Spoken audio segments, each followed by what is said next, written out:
Hukum tato Pak Ustaz. Buka www.youtube.com, tulis di situ Somad Tato, dapat nanti videonya. Itu sudah kita kaji di Masjid PMC Profesor Suhaimi. Sudah kita kaji di Masjid PMC. Hadisnya riwayat Abdullah bin Mas'ud radhiyallahu anhu.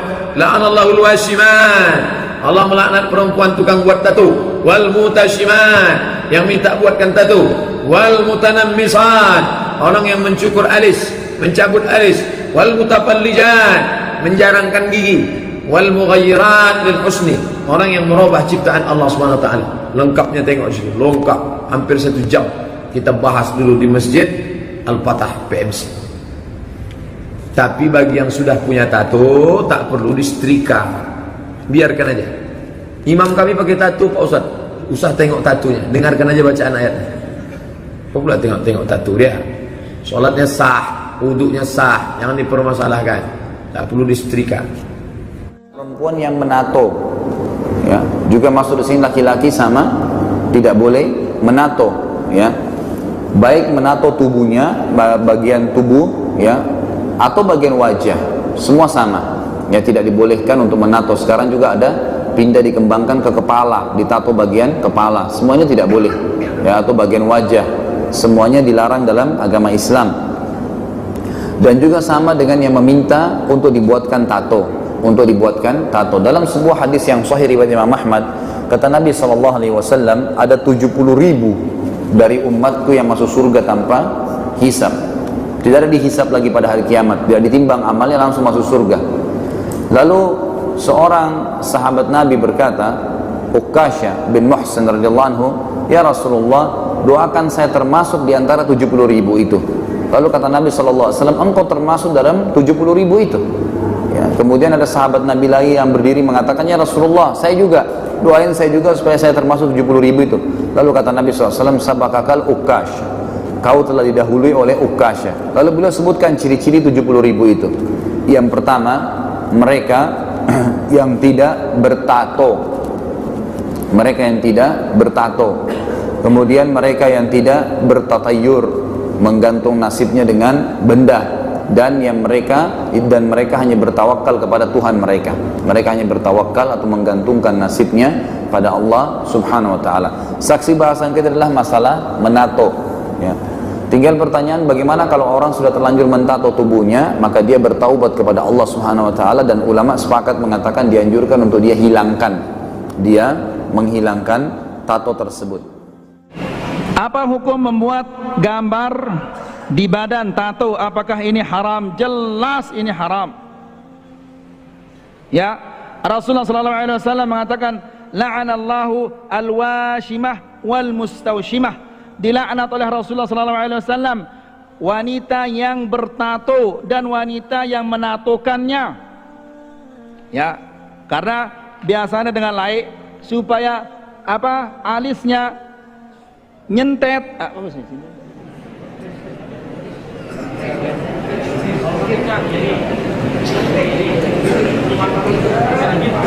iya, supaya ya jergit, iya, bahasa Indonesianya supaya kelihatan genit. Al-Muhim sudah, ya, supaya ditato alisnya. Ini haram. Rasulullah mengatakan, la'anallahu atau la'ana Rasulullah sallallahu alaihi wasallam al-washimah wal mustawshimah. Dilaknat oleh Rasulullah sallallahu alaihi wasallam orang yang wanita yang bertato dan yang menatokannya, dua-duanya dilaknat. Apa laknat itu? Al-la'an dalam bahasa Arab at-tard wal ib'ad an rahmatillah, diusir dan dijauhkan dari rahmat Allah, orang yang bertato dan orang yang menatokannya. Lalu bagaimana kalau dia sudah bertato? Tobat kepada Allah.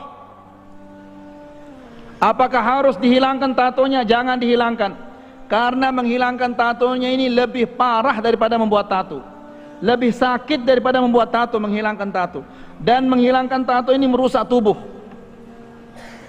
tubuhnya rusak, kulitnya rusak, ya.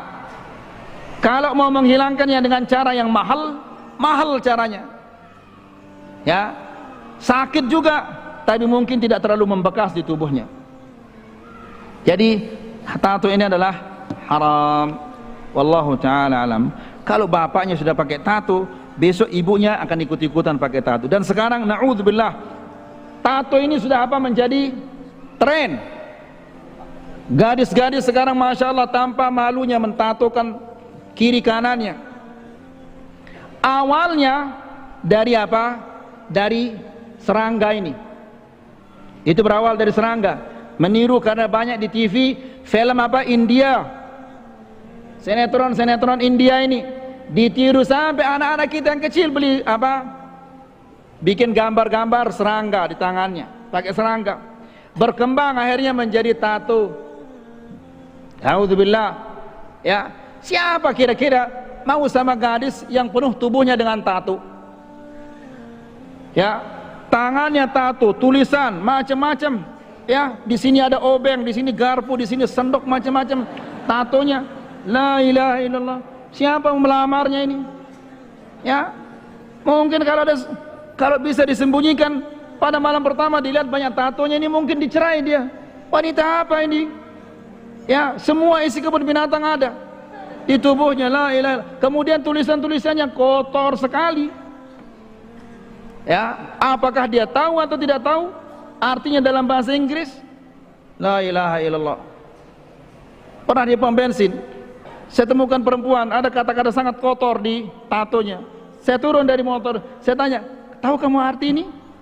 Tahu. Enggak malu kamu ini? Diam dia, langsung dia jalan. Dia tahu artinya sangat kotor di tatonya.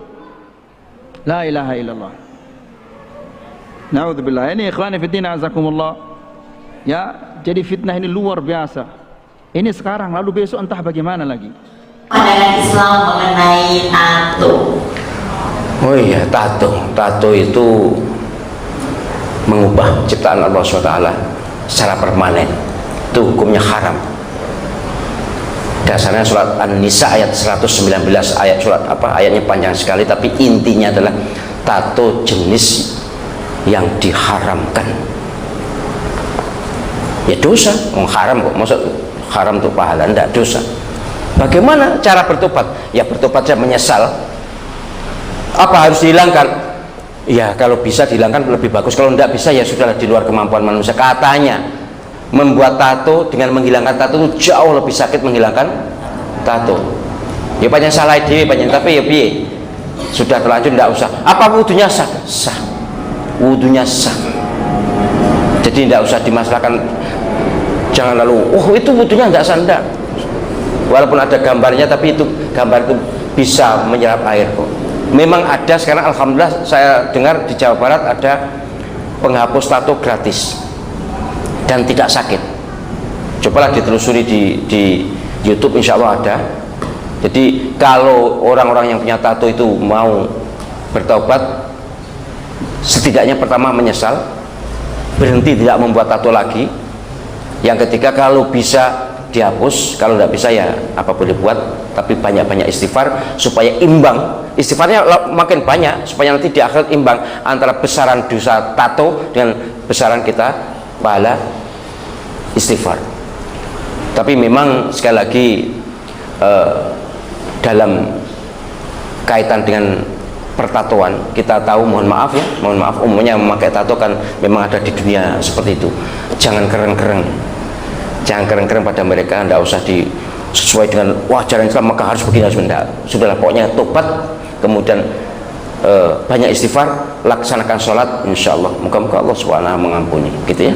Bicara hadis tentang larangan tato ini, sebelum bicara larangan tato itu, kita perlu ingat dengan janji iblis.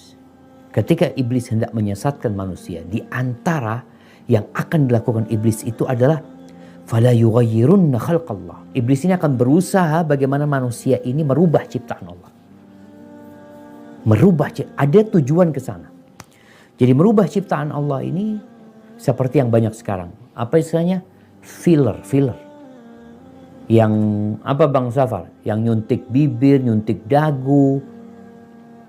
Apa tuh namanya?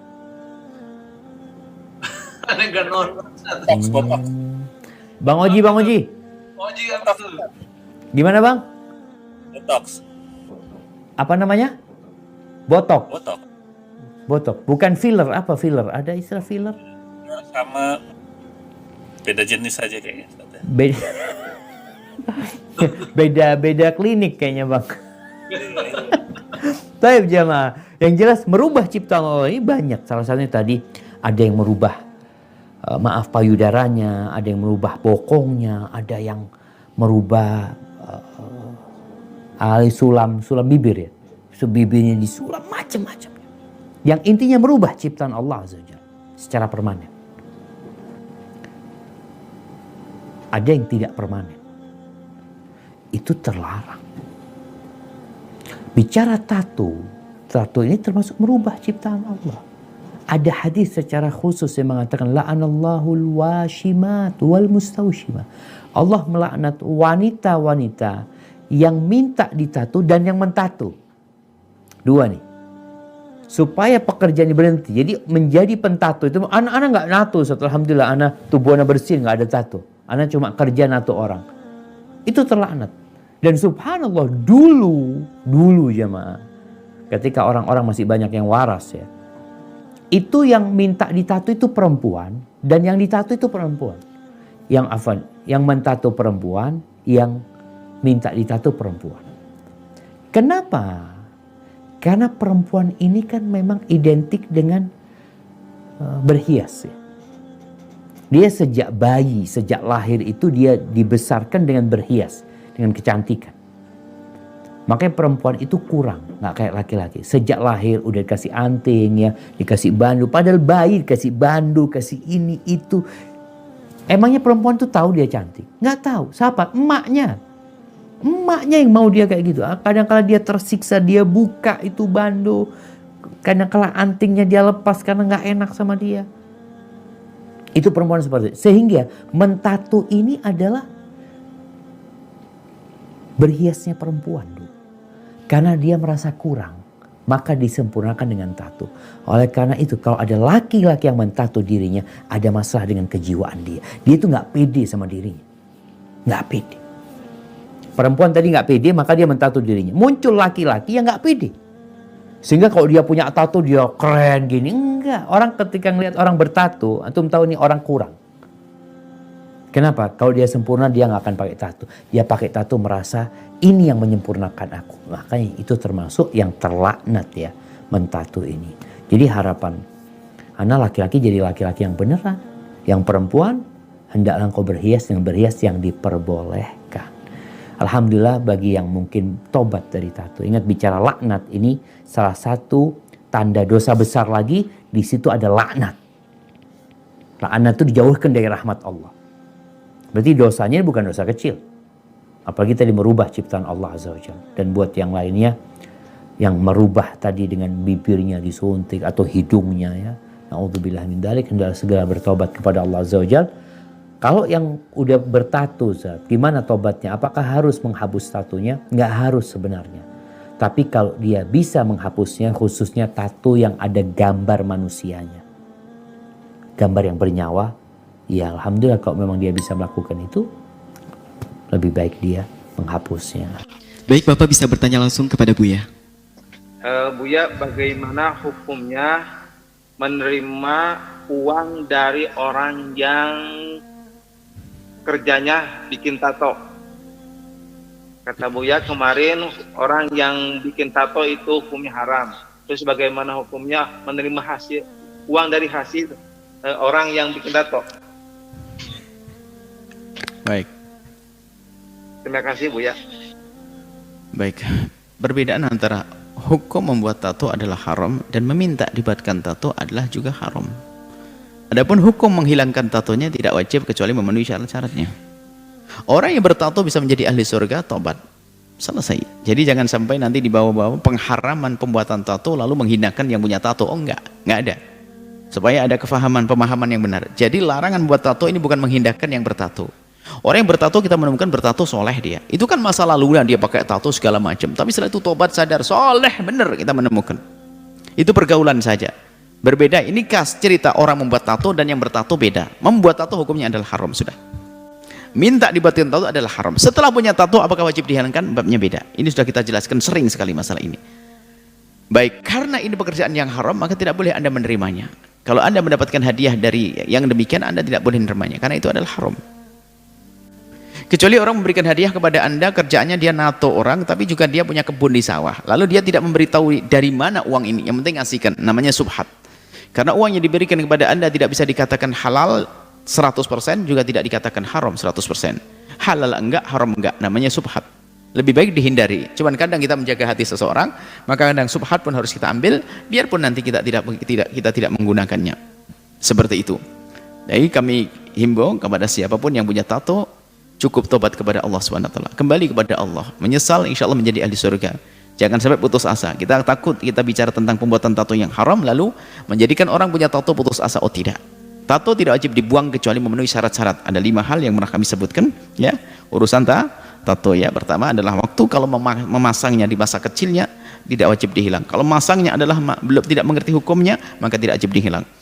Kalau ternyata tato sudah tertutup dengan kulit juga tidak wajib dihilang. Kalau tato ternyata ada manfaatnya tidak wajib dihilang. Seperti itu. Jadi kalau tato nanti dihilangkannya sampai menjadikan dia harus tidak wudhu sempurna karena mungkin harus ditempel dengan sebagainya sehingga harus tayamum, tidak wajib dihilang. Mudah. Jadi ternyata kesimpulannya dengan syarat itu menyimpulkan bahwasanya tato tidak wajib dihilangkan kecuali memenuhi syarat tadi. Tapi syarat itu dipenuhinya susah. Sudahlah juru tobat, istighfar kepada Allah. Tatonya ada gambar Garuda di pipinya. Tapi dia jadi juru dakwah gimana? Ya nggak apa-apa. Kan malu enggak? Kenapa malu? Itu kan masa lalu. Terus kelihatan. Itu biar jadi contoh buat yang lainnya. Biar tahu bahwasanya ini mantan preman saja bisa jadi ustadz. Kenapa santri nggak mau jadi ustadz? Kan gitu. Biar jadi cambuk buat yang lainnya. Enggak. Seperti itu. Semoga yang bertato tidak berkecil hati untuk menjadi orang mulia, untuk menjadi orang hebat, menjadi orang baik. Wallah alam.